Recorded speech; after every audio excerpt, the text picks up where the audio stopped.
this isn't about me. It's about you. I know. Okay. And I've got fucking Housewives questions. Okay, fine. Give it to me. I love you, and you're Oh gonna my answer God! I will say every time I'm on your show, you get me to break something. I'm so sorry. And you won't. You won't. No, Trust no, me. it's good.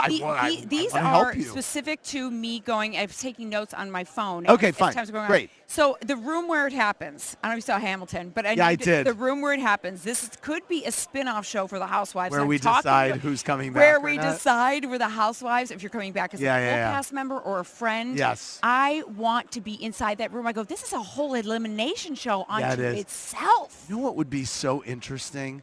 Just end a reunion with an elimination. Oh my! Wouldn't that be incredible?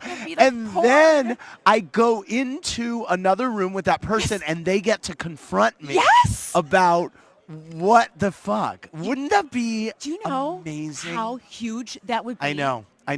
You know, Tamra, I was doing an Instagram live, killing time before Watch What Happens Live the other night, and Tamra was watching, and I added her to the conversation, and we did what wound up being this meta post interview of her leaving the show, and she's like, "You fired me. I'm looking for a job." It was incredible, and I was like, if we could only put in their contracts when they sign them.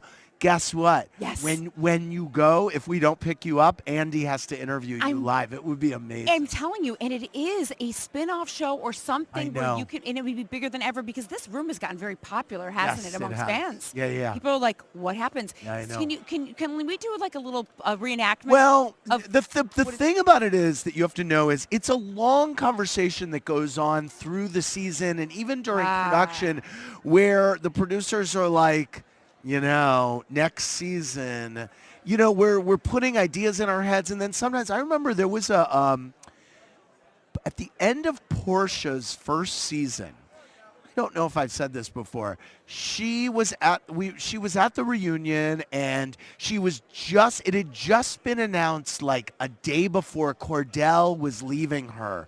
Do you watch Atlanta Housewives? Yes. And there was a fairly healthy dialogue amongst the producers about whether Portia was going to come back at that time.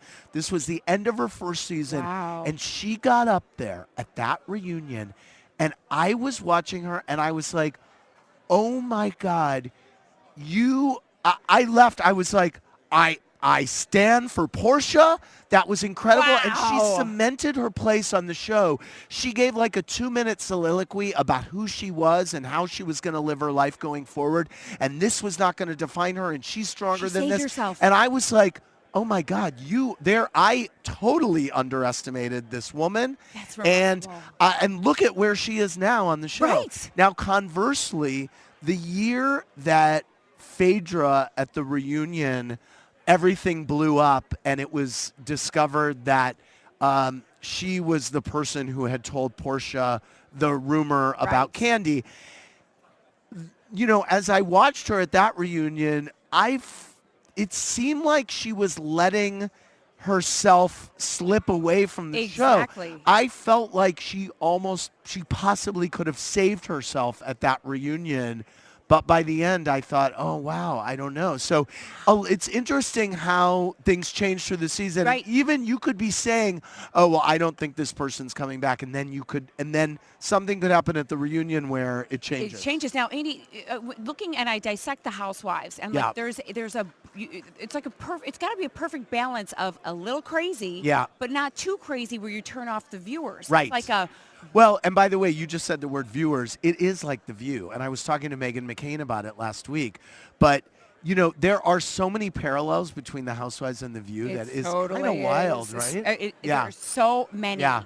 Of like having to, because you want there to be some action. Because like, for instance, Orange County, and you were correct in knowing that storyline was going around and around and around. It just wasn't progressing. Right. So you had to change it up. Exactly. So it's like you can see the character sometimes pushing it just to create it. Exactly. And so do you actually look at focus groups, or you just have a no? No, well, here's the thing. I